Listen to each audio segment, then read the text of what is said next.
بسم اللہ الرحمن الرحیم۔ قرآن پاک میں ارشاد ہے، اے لوگو اپنے رب سے ڈرو جس نے تمہیں ایک جان سے پیدا کیا اور اسی میں اس کا جوڑ پیدا کیا اور ان دونوں سے کثرت سے مرد اور عورت پھیلا دیے۔ اللہ تعالیٰ نے تمام انسانوں کو ایک جان یعنی حضرت آدم علیہ السلام سے پیدا کیا اور ان کے وجود سے ان کا جوڑا یعنی حضرت حوا علیہ السلام کو پیدا کیا۔ پھر انہی دونوں حضرات سے زمین میں نسل در نسل کثرت سے مرد و عورت کا سلسلہ جاری رہا، جن میں انسان کی ابتدا تخلیق کے مراحل اور انسانی نفسیات پر بہت شاندار کلام موجود ہے۔ اور کیوں نہ ہو کہ انسان کو خدا نے بنایا اور بنانے والے سے زیادہ کون جان سکتا ہے۔ اس حقیقت کو اللہ تعالیٰ نے خود قرآن میں بیان فرمایا۔ ترجمہ: میں نے پیدا کیا وہ نہیں جانتا، حالانکہ وہی ہر باری کے جاننے والا بڑا خبردار، خدا کی بارگاہ میں مقام، اس کی خوبیاں، خامیاں، مثبت و نفی پہلو، طاقت و کمزوری، نیز طاقت کے درست استعمال اور کمزوریوں سے نجات کے بڑے طریقے خوبصورت انداز میں بیان کیے گئے ہیں۔ قرآن میں تفکر و تدبر کرنے والوں کے لیے یہ سب تفصیل بہت دلچسپ بھی ہے اور مفید بھی۔ چنانچہ ارشاد باری تعالیٰ ہے، اور بے شک ہم نے اولاد آدم کو عزت دی اور انہیں خشکی اور تری نے سوار کیا اور ان کو ستھری چیزوں سے رزق دیا اور انہیں اپنی بہت سی مخلوق پر بہت سی برتری دی۔ مراد یہ کہ انسان کو عقل، علم، قوت، گویائی، پاکیزہ صورت، معتدل دل، قدر و قامت عطا کیے گئے۔ ناظرین، جیسا کہ ہم سب ہی جانتے ہیں کہ جوڑے آسمان پر بنائے جاتے ہیں اور ان کے ملاپ سے افزائش نسل ہوتی ہے۔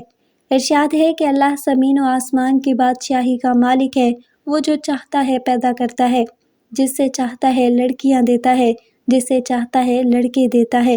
لیکن آج کل کے دور میں بایولوجیکل سائنس بہت ترقی کر چکی ہے اور سائنسدان بہت زیادہ تجربے کر رہے ہیں، جس میں وہ لڑکی کے ساتھ جانوروں کا ملاپ کر رہے ہیں اور اس ملاپ سے وہ ایک نئی مخلوق کی تخلیق کر رہے ہیں۔ اسلام اور سائنس کو متصادم قرار دینے والوں نے یہ یقین کر رکھا ہے کہ اسلام حقیقی رخ کی طرف اشارہ کرتا ہے اور انہیں کھل کر بیان کرتا ہے۔ یہ لوگ فضول مرض میں گرفتار، ان کی کوتاہی اور تنگ نظری اسلام کو سمجھنے نہیں دیتی۔ اللہ جسے چاہے بیٹیاں دے، جسے چاہے بیٹے دے۔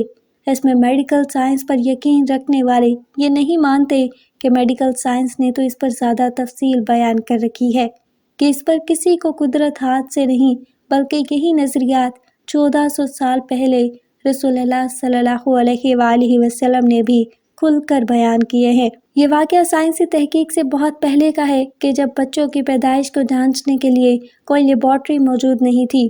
اللہ تعالیٰ نے حضور اکرم صلی اللہ علیہ وآلہ وسلم کو دنیا اور آخرت کی ہر چیز کے بارے میں پہلے ہی بتا دیا۔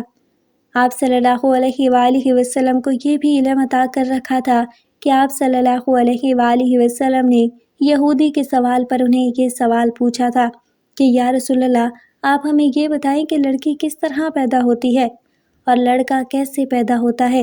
حقیقت نبی پاک صلی اللہ علیہ وآلہ وسلم نے بیان فرمائی کہ لڑکی اور لڑکے کی پیدائش پر عورت کے بیضے اور مرد کے جراثیم میں کیا کردار ادا کرتے ہیں۔ صحیح بخاری کی حدیث کے مطابق یہودیوں نے رسول اللہ سے اسلام قبول کرنے کے لیے ایسے سوالات پوچھے تھے کہ جن میں ایک سوال یہ بھی کہا کہ اب ہم پوچھتے ہیں کہ عورت اور مرد کے پانی کی کیا کیفیت ہے اور کیوں کبھی لڑکا پیدا ہوتا ہے اور کبھی لڑکی پیدا ہوتی ہے۔ آپ صلی اللہ علیہ وآلہ وسلم نے ارشاد فرمایا، سنو، مرد کا پانی گاڑھا ہوتا ہے اور عورت کا پتلا اور زردی مائل ہوتا ہے، جو بھی غالب آ جائے اس کے مطابق پیدائش ہوتی ہے۔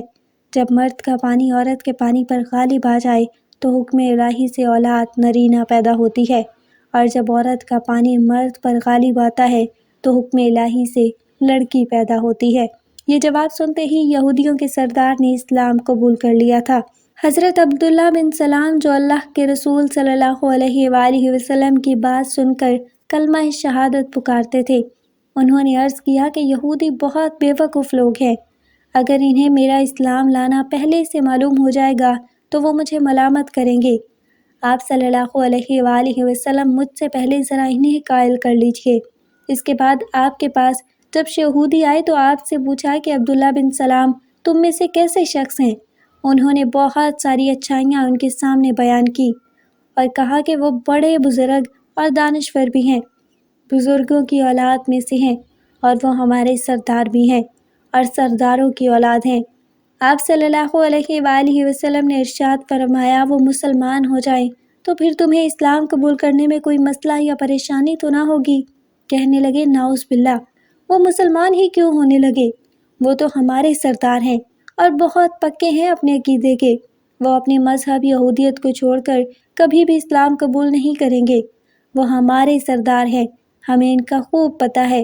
اتنے میں حضرت عبداللہ بن ابن سلام جو جواب تک چھپے ہوئے تھے باہر آ گئے اور زور سے کلمہ پڑھا تو تمام کے تمام یہودی شور مچانے لگے کہ یہ تو خود بھی برا ہے اور اس کے باپ دادا بھی برے تھے، یہ بڑا نچلے درجے کا آدمی ہے اور خاندانی برا ہے۔ پھر عبداللہ نے فرمایا حضور صلی اللہ علیہ وآلہ وسلم سے کہ مجھے اس چیز کا ڈر تھا کہ یہ لوگ جھٹلانے والے، زمین و آسمان کا صرف اللہ ہی مالک ہے، وہ جو چاہے، وہ جو نہیں چاہتا وہ نہیں ہوتا، وہ جسے چاہے دے دے اور جسے چاہے نہ دے، جسے چاہے صرف لڑکیاں دے اور جسے چاہے صرف لڑکے ہی عطا فرماتا ہے، جیسے ابراہیم خلیل اللہ، اور جسے چاہے لڑکیاں، سب کچھ دیتا ہے، جیسے حضور صلی اللہ علیہ وآلہ وسلم کو، اور جسے چاہے لولک رکھتا ہے، جیسے حضرت یحییٰ اور حضرت عیسیٰ علیہ السلام کو۔ بس یہ 4 قسمیں ہیں، لڑکیوں والے اور لڑکے والوں، دونوں اور دونوں سے خالی۔ وہ علیم ہے، ہر مستحق کو جان، بس یہ مقام بھی اس فرمان الہی کا ہے جو حضرت عیسیٰ علیہ السلام کے بارے میں ہے، تاکہ ہم اسے لوگوں کے لیے نشان بنائیں، یعنی دلیل اور قدرت بنائیں اور دکھا دیں کہ ہم نے مخلوق کو 4 طور پر پیدا کیا۔ حضرت آدم علیہ السلام صرف مٹی سے پیدا ہوئے، یعنی بغیر ماں باپ کے۔ حضرت حوا صرف مرد سے پیدا ہوئیں، باقی کل انسان مرد اور عورت دونوں سے، سوائے حضرت عیسیٰ کے، وہ صرف عورت سے بغیر مرد کے پیدا کیے گئے۔ بس آپ کی پیدائش سے 4 قسمیں پوری ہو گئیں۔ بس یہ مقام ماں باپ کے بارے میں تھا اور وہ مقام اولاد کے بارے میں۔ اس کی بھی 4 قسمیں ہیں اور اس کی بھی 4 قسمیں ہیں۔ یہ اللہ تعالیٰ کے علم و قدرت کی نشانی ہے۔ ناظرین، ہم امید کرتے ہیں کہ آپ کو ہماری آج کی یہ ویڈیو ضرور پسند آئی ہوگی۔ اسی طرح کی مزید دلچسپ اور معلوماتی ویڈیوز دیکھنے کے لیے ہمارے چینل کو ضرور سبسکرائب کریں۔